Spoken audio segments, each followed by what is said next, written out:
जय श्री कृष्ण। आज हम कक्षा 9वीं के विज्ञान विषय के अध्याय 2 क्या हमारे आसपास के पदार्थ शुद्ध हैं, इसके बारे में अपन अध्ययन करेंगे। तो हमारी विज्ञान उन पदार्थों को शुद्ध मानते हैं जिनमें उनके घटक या अवयवों की मात्रा फिक्स हो। ऐसे पदार्थ ही विज्ञान के हिसाब से शुद्ध माने जाते हैं। तो हमारा सबसे पहला टॉपिक है मिश्रण। दो या दो से अधिक अवयवों का अनिश्चित घटक हो या अनुपात हो वह मिश्रण कहलाता है। जैसे रेत एक प्रकार का मिश्रण है, या वायु एक प्रकार का मिश्रण है, यानी जिसमें 78% नाइट्रोजन, 21% ऑक्सीजन और अन्य 1% में गैसें भी हैं, धूल के धुएं के कण भी है। तो मिश्रण का मतलब दो या दो से अधिक अवयवों का अनिश्चित अनुपात मिश्रण कहलाता है। अब आता है अवयवों की उपस्थिति के आधार पर मिश्रण को मुख्यतः दो वर्गों में बांटा गया है, समांगी मिश्रण, विषमांगी मिश्रण। यानी मिश्रण को उनके अवयव या घटकों के आधार पर दो भागों में बांटा गया है, समांगी और विषमांगी। तो सबसे पहला आता है समांगी मिश्रण। समांगी मिश्रण का मतलब ऐसा मिश्रण जिसमें सभी अवयवों की अवस्था परावस्था या उसका अनुपात फिक्स हो, इस प्रकार के मिश्रण समांगी मिश्रण कहलाते हैं। जैसे वायु, नाइट्रोजन 78% है गैसीय अवस्था में, ऑक्सीजन 21% गैसीय अवस्था में और अन्य गैसें, अर्थात जिनका फिक्स अनुपात हो और वह एक ही अवस्था में हो, समांगी मिश्रण कहलाते हैं। अब आते हैं विषमांगी मिश्रण। ऐसा मिश्रण जिसमें सभी अवयवों की अवस्था परावस्था भिन्न भिन्न होती हैं, इस प्रकार के मिश्रण विषमांगी मिश्रण कहलाते हैं। और इनका अनुपात है, इनका एक उदाहरण ले सकते हैं, जैसे दूध है। दूध में वसा ठोस अवस्था में होती है और उसके साथ में जल का लिक्विड अवस्था में, द्रव अवस्था में उनका अनुपात होता है। इसी प्रकार से जैसे धुआं है, कार्बन के कण वो ठोस अवस्था में रहते हैं और वायु उसके साथ में रहती है, तो धुआं भी एक प्रकार का विषमांगी मिश्रण कहलाएगा। अब हमारा टॉपिक आता है विलयन। तो दो या दो से अधिक पदार्थों के समांगी मिश्रण को अपन क्या कहते हैं? विलयन कहते हैं। दूसरा हमारा टॉपिक है विलयन। तो दो या दो से अधिक पदार्थों के समांगी मिश्रण को विलयन कहते हैं और उनको घटकों के आधार पर मुख्यतः दो वर्गों में विभक्त किया गया है। पहला आता है विलायक, दूसरा आता है विलेय। यानी विलयन को दो भागों में बांट सकते हैं, विलायक और विलेय। अब विलायक का मतलब होता है जो विलेय पदार्थ को घोलता है, यानी वह पदार्थ जिसमें विलेय घुलता है विलायक कहलाता है और इसकी मात्रा हमेशा अधिक होती है, यानी विलायक हमेशा अधिक होंगे।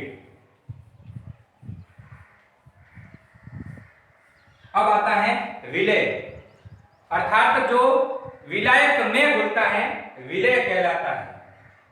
ये विलायक विलेय को घोलता है और विलेय जिसमें विलायक में ये जो घुलता है वह विलेय कहलाता है और इसकी मात्रा हमेशा कम होती है। जैसे कुछ उदाहरण से अपन अभी पढ़ेंगे, जैसे नमक का घोल। तो नमक का घोल एक हमारा विलयन है जिसमें नमक में नमक तो होगा विलेय और जल होगा विलायक। तो जल की मात्रा ज्यादा, नमक की मात्रा कम। इसी प्रकार से टिंचर आयोडीन है जो है, इसमें एल्कोहल एक विलायक है और आयोडीन एक विलेय है, यानी आयोडीन एल्कोहल में घुलती है। इसी प्रकार से सोडा जल जो है, तो सोडा जल में कार्बन डाइऑक्साइड का घुलित अवस्था में, तो कार्बन डाइऑक्साइड एक विलेय है और जल एक विलायक है। अब आता है विलयन की गुण। तो हमारा पहला पॉइंट है विलयन एक समांगी मिश्रण होता है। दूसरा है विलयन के कण व्यास में, यानी विलयन के जो कण होते हैं व्यास में 1 nm के बराबर होते हैं। 1 nm का मतलब होता है नैनोमीटर।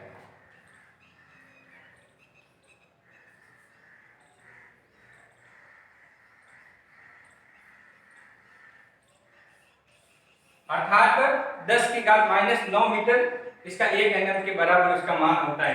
तो कहने का मतलब विलयन के जो कण हैं अपने व्यास में बहुत ही सूक्ष्म छोटे होते हैं, अर्थात 1 एनएम से भी छोटे होते हैं। इनके कारण से इनको अपन खुली आंखों से देख नहीं सकते हैं। तो विलयन का दूसरा गुण हुआ, विलयन के कण अति सूक्ष्म होते हैं जिन्हें खुली आंखों से देखा नहीं जा सकता है।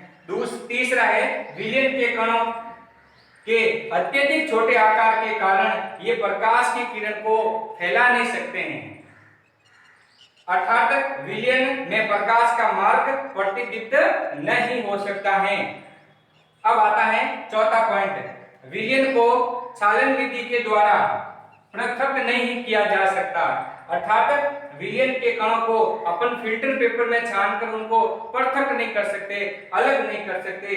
पांचवा और अंतिम गुण है, विलयन को शांत छोड़ देने पर जो विलय जो होता है वह विलय के जो कण होते हैं वो पात्र या बर्तन में नीचे जाकर जमते नहीं हैं, अर्थात विलयन की प्रकृति स्थायी होती है। अपन एक सरल प्रयोग से इसको समझ सकते हैं। हमारे पास इस बीकर में थोड़ा जल है। अब इस जल में 1 चम्मच अपन नमक डालते हैं और अपन इसको अच्छी तरह से घोल देते हैं, विंडोदित कर देते हैं।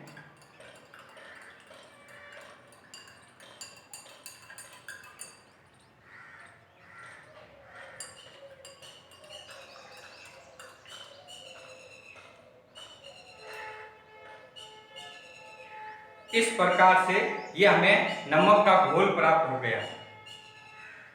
अब अपन इसको पहले गुण से समझते हैं कि विलयन एक समांगी मिश्रण है, अर्थात ये एक समान अनुपात में विंडोदित हो जाता है, ये पूर्ण रूप से इसमें घुल गया।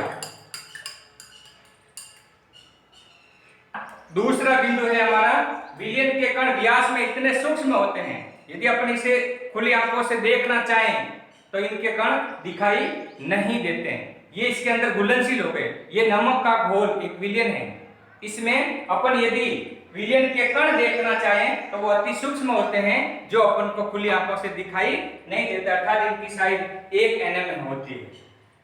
तीसरा है, विलयन के कणों के अत्यधिक छोटे आकार के कारण से ये प्रकाश की किरण को फैलाते नहीं है।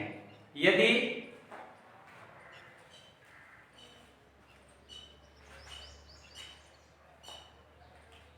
अपन इस टॉर्च को इस बीकर के पास में रखें तो ये कण प्रकाश की किरण को फैलाते नहीं हैं, क्योंकि इनका आकार अत्यधिक सूक्ष्म होता है, जिसे प्रकाश की जो किरण है इनके कणों से टकराकर परावर्तित नहीं होती, अर्थात इनमें एक प्रकाश का मार्ग प्रतिदीप्त आपको नहीं होगा।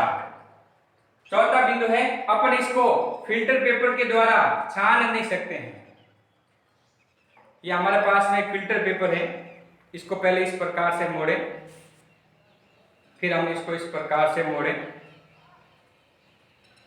एक बीकर के आकार का इसको अपन एक शेप बनाते हैं, फिर अपन इसको इस कीप के अंदर रख देते हैं। अब अपन इसको छानते हैं।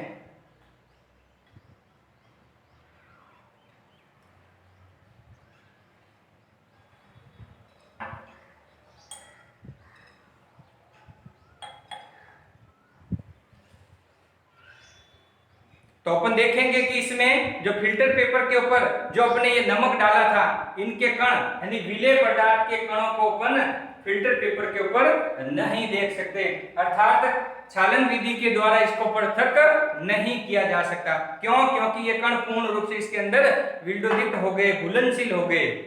अभी अपन इसको देखना चाहें तो ये जो जल है नीचे, और ये पूर्ण रूप से उसके अंदर नमक घुलनशील है, अर्थात इनको पृथक नहीं किया जा सकता।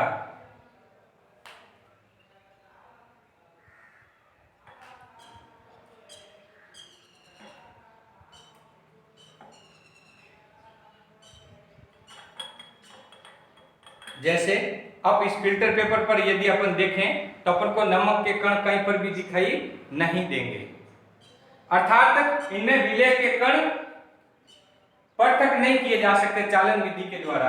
और अंतिम पॉइंट है हमारा, विलयन को शांत छोड़ देने पर भी विलय के कण नीचे नहीं बैठते। अर्थात अब इसको यदि अपन कई समय तक इसको रख दें तो विलय के कण जो हैं स्थिर रहते हैं, इनकी प्रकृति हमेशा स्थायी रहती है, अर्थात विलयन की प्रकृति स्थायी होती है। नमस्कार, आज हमारा ये टॉपिक मिश्रण और विलयन के गुणों तक अपन ने पढ़ा।